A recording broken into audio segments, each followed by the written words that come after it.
Very nice. Very nice job. Thanks a lot.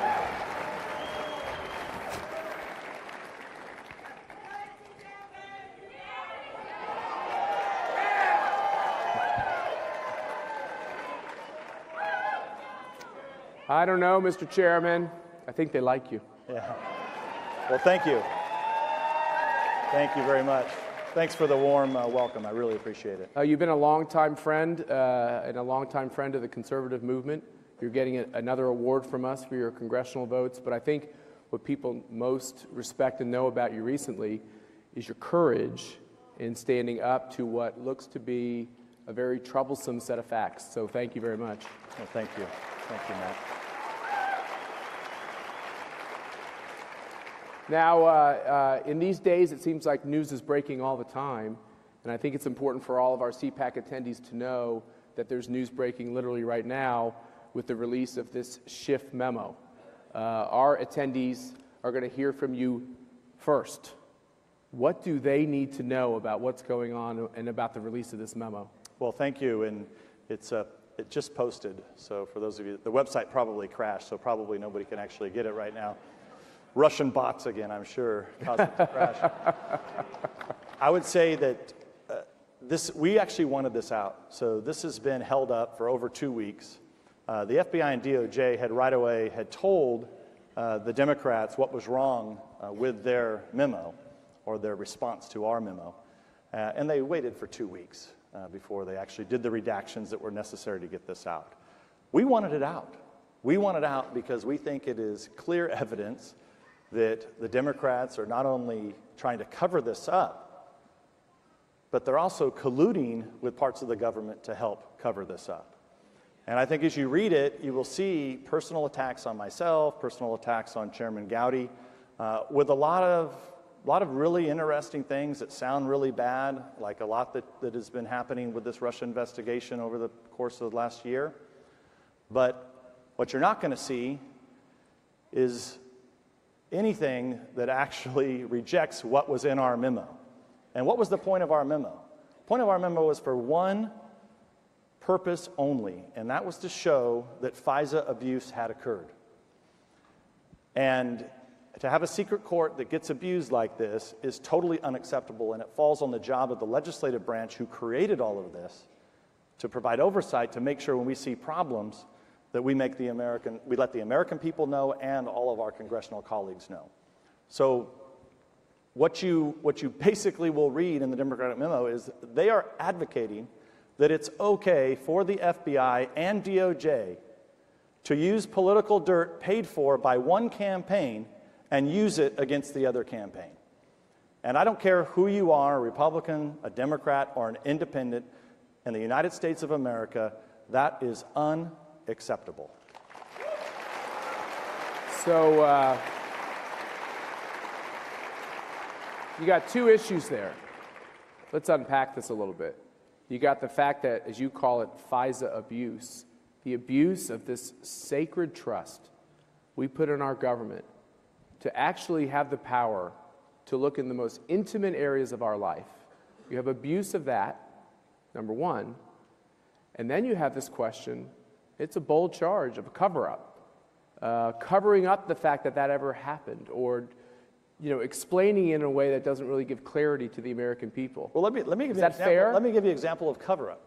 So one of the things in the Democratic memo that they're all hot to talk about is that in a footnote before the FISA court, they had put in a very convoluted, complicated answer for something that was, and it's buried at the end, okay, of the application, about that this was politically motivated, and you guys will all be able to read it shortly. However, wouldn't it have been a lot easier just to say, hey, Mr. Judge, we want to let you know that the Hillary Clinton campaign and the Democratic Party paid a lawyer who hired a firm who hired a foreign agent to go to the Russians and get dirt on Mr. Trump. It would have been a lot easier just to say that. And we are not going to have a FISA court in this country any longer if the FBI and DOJ are going to continue to obfuscate like that. Well, I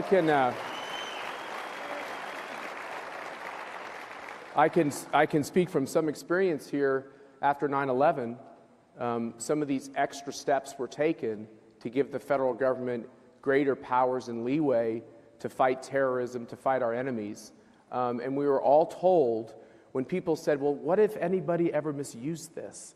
What if somebody used it for their own personal gains? And I remember the answers, even in the corridors of the previous Republican administration, which is there'll be so many safeguards that no one could ever use it in a way that would be separate from our national security.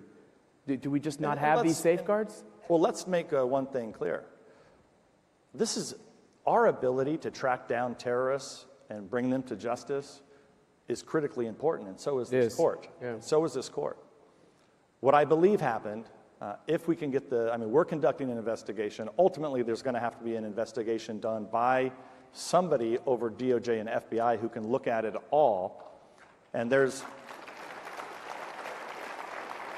in that investigation, they're going to have to determine whether or not there was abuse or not, whether or not the law needs to be changed, and also holding people accountable that did this abuse. And until that happens, I think you're going to see a very skeptical Congress as it relates to what can or cannot be brought before this court. The one question I think a lot of us have, because you have been, as I said, courageous, you have stepped up. Now, it's partly due because of this really important role you have to be the chair of the House Intelligence Committee. This is one of the most important jobs in Congress. Usually it doesn't get a lot of press. Usually it doesn't get a lot of attention. What was the first thing that caused you to really go after this and to really go after the truth? What was the flag? What was the trigger? Well, there were a lot of flags. I will say the first flag is, well, let me back up just a few minutes on this. Because that was like a year ago, over a year ago? Well, let me tell you what, on the House Intelligence Committee, we prefer to stay out of the press, at least the Republicans do. We would prefer to just be down in the basement, helping out the intelligence agencies, only making appearances when there is an issue of national emergency where we need to go out and talk about whatever it is the American people and the Congress need to know. That was traditionally how we did our work. So let's talk about Russia. So in 2013 and 14 and 15, the Republicans had been warning the Obama administration that Russia was a problem and Putin was a problem. And not only that, this was an administration who, a lot of people are talking about what is this administration, the current Trump administration, doing against the Russian threat. Well, let's talk about what the Obama administration did with their reset policy that actually created and emboldened Putin to be in a position to be such a threat. So just a few facts that people forget. One, we hit a reset button with Hillary Clinton. Then we said that we were going to pivot to Asia because we were going to be friends with the Russians. We went through a whole European infrastructure consolidation process of our military installations across Europe. We abandoned a lot of our capability in the North Atlantic in order to track Russian subs. We actually had the President of the United States who said on a hot mic to the Prime Minister of Russia at the time, didn't know the mic was hot, and said, hey, just tell Vladimir that I have to wait till after the election. That was the President Obama who said that. At the same time, Mitt Romney in 2012 said that Russia was a grave threat, and President Obama had that great line. It was really funny at the time. All the media laughed about it, made fun of Romney, that the 80s wanted their foreign policy back, something like that. Everybody laughed. So who created this Russian threat? It was the last administration who put us in this position. But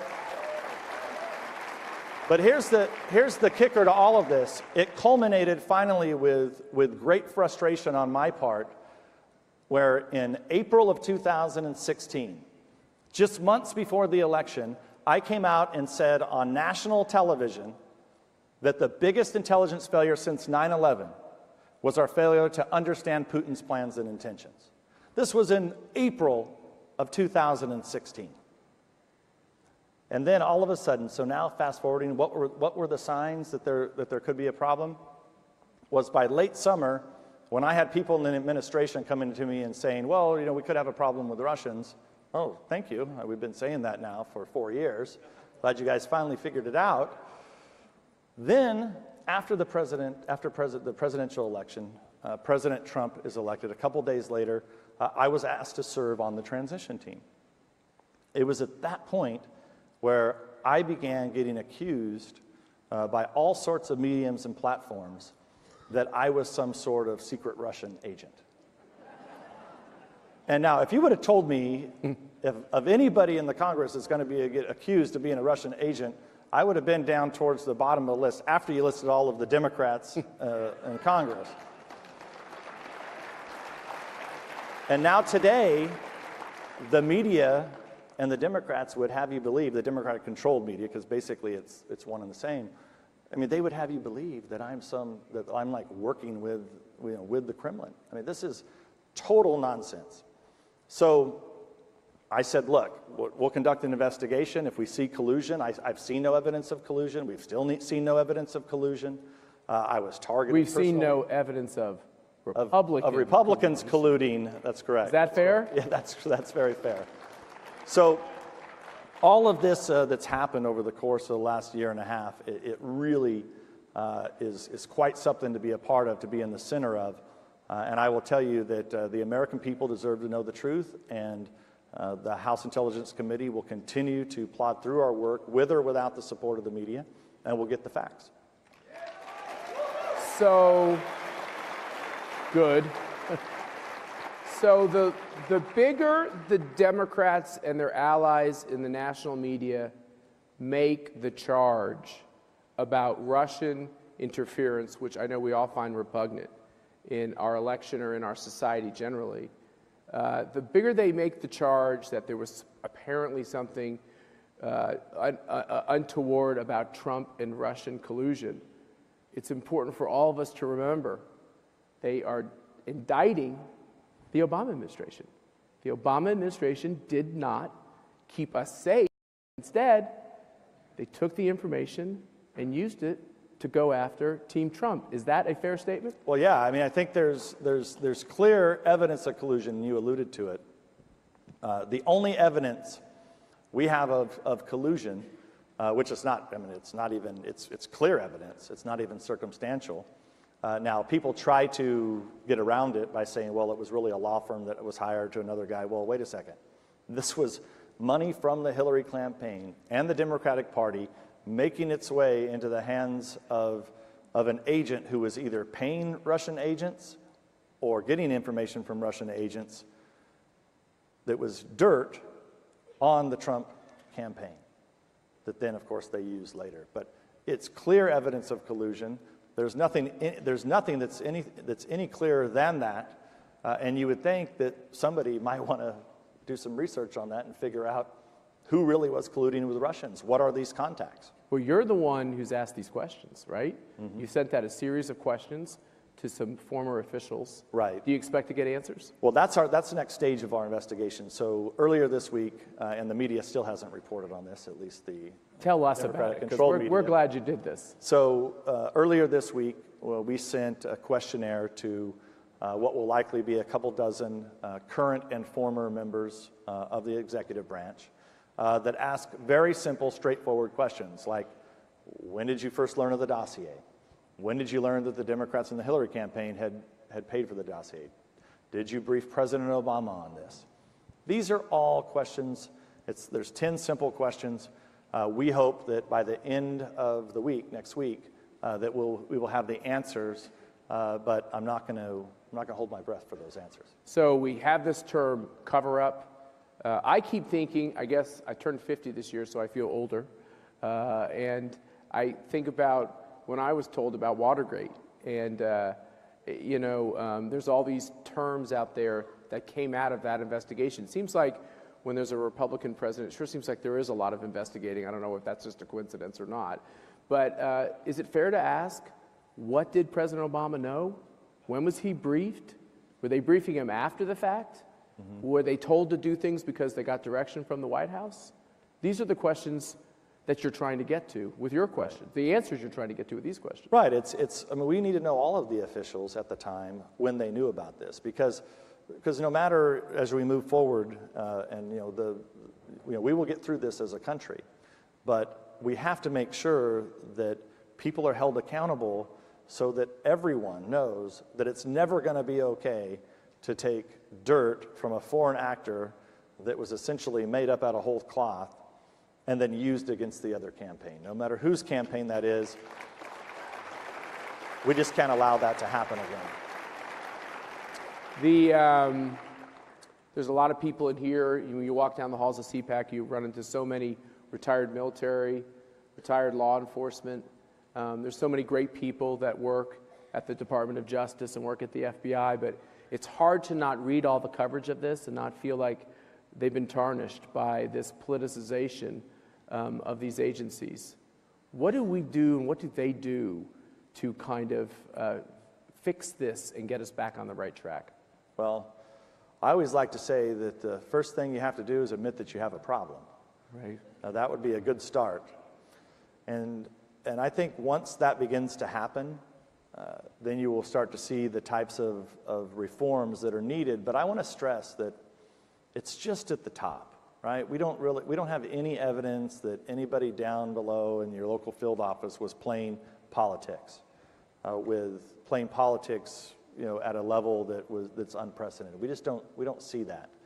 So it's going to have to be Christopher Wray, the new director, is going to have to take this upon himself to make sure he gives confidence to the American people. And you're hopeful this can happen? Well, if not, we're there to oversee it. Yeah, that's right. To try to make it. That's right.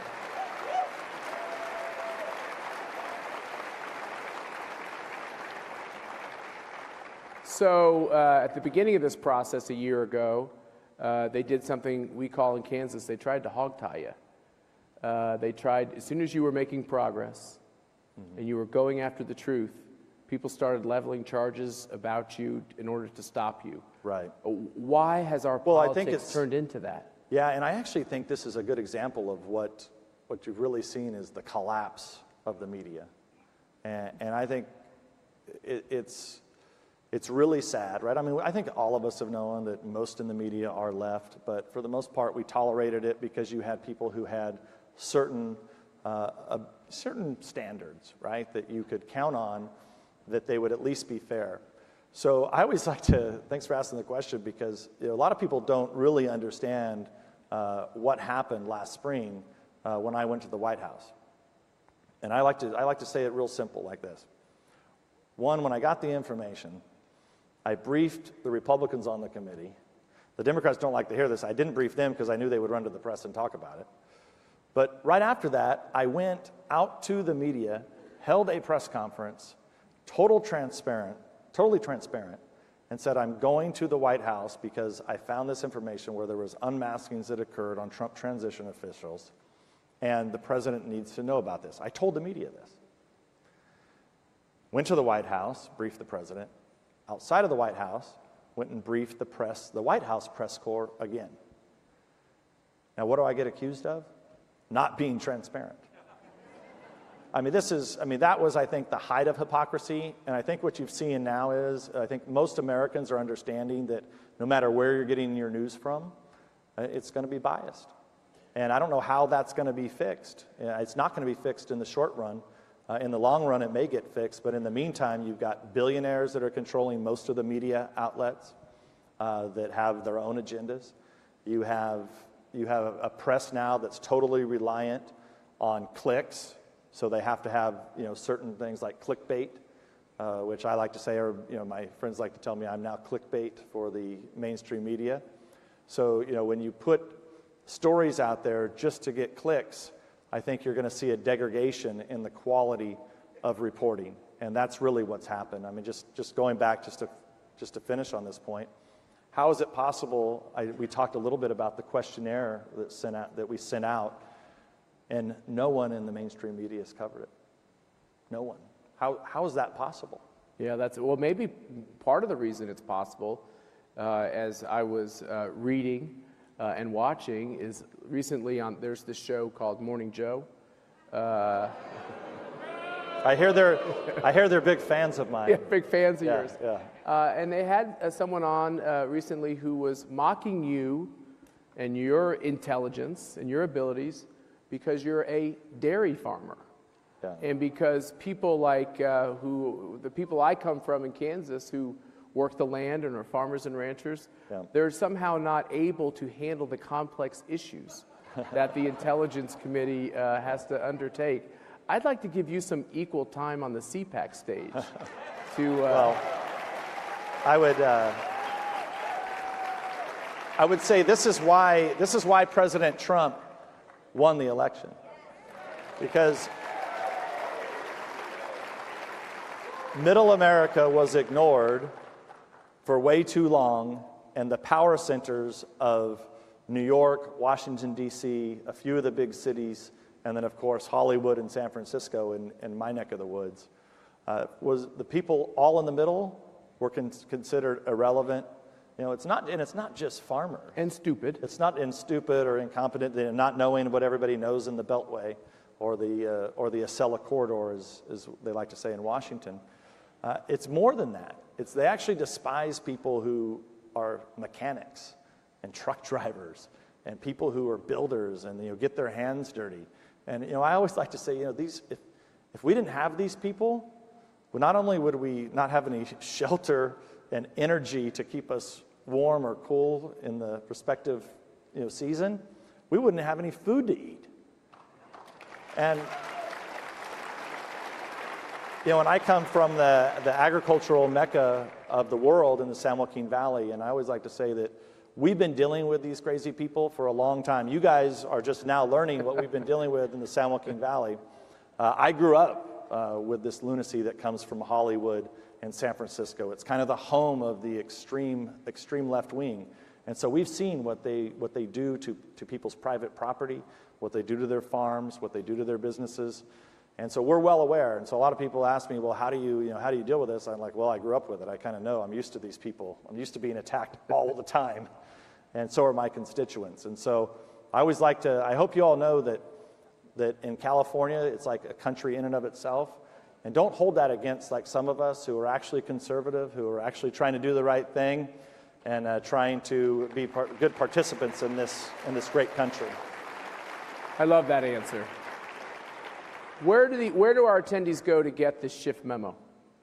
It should be online on the House Intelligence Committee website. So we're going to forgive you if you're looking at your phones or looking at Twitter to read the contents, because I think it's important for you all to know what's happening. And I think it's also important for you all to know that we're going to do something very special for you, Mr. Chairman.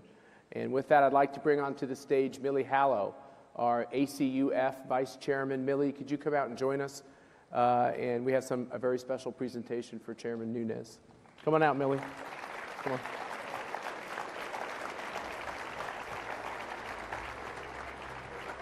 Boy, that was a great conversation. It was very candid, Chairman. I tend to be that way. Yes, yeah. So I've heard. We're so pleased to have had you as our distinguished closing speaker. And now, we're really honored to bestow you with the American Conservative Union Defender of Freedom Award.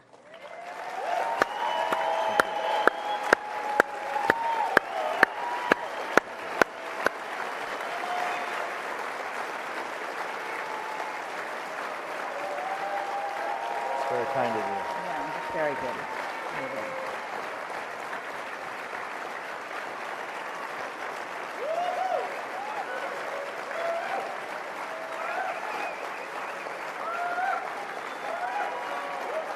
Thank you. Wow. It's very kind. Very good. Chairman, unlike other awards that are given at CPAC, this one is only given when an individual has shown concerted courage, standing up for truth and freedom under intense duress. Intense duress. And when we've considered awardees for this honor, one of the questions we ask is, what would Ronald Reagan have done or said? And you, sir, in your unwavering valor and often lonely pursuit of truth on behalf of the American people have stood out among your more timorous colleagues. So we respect you, we salute you, we thank you in your principled humility and your rigorous pursuit of truth for the American people. Thank you very much. Thank you. Thank you.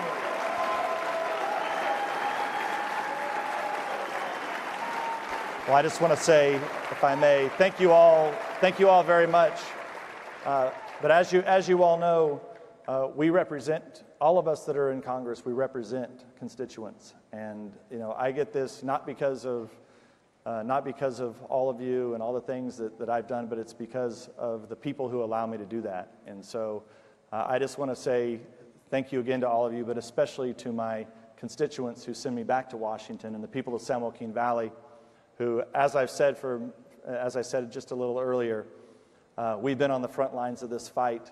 And so it's really an honor for our region of California to be recognized. And thank you so much for this award. Thank you, Chairman. Thanks, man. Thank you. It's an honor. Thank you very much.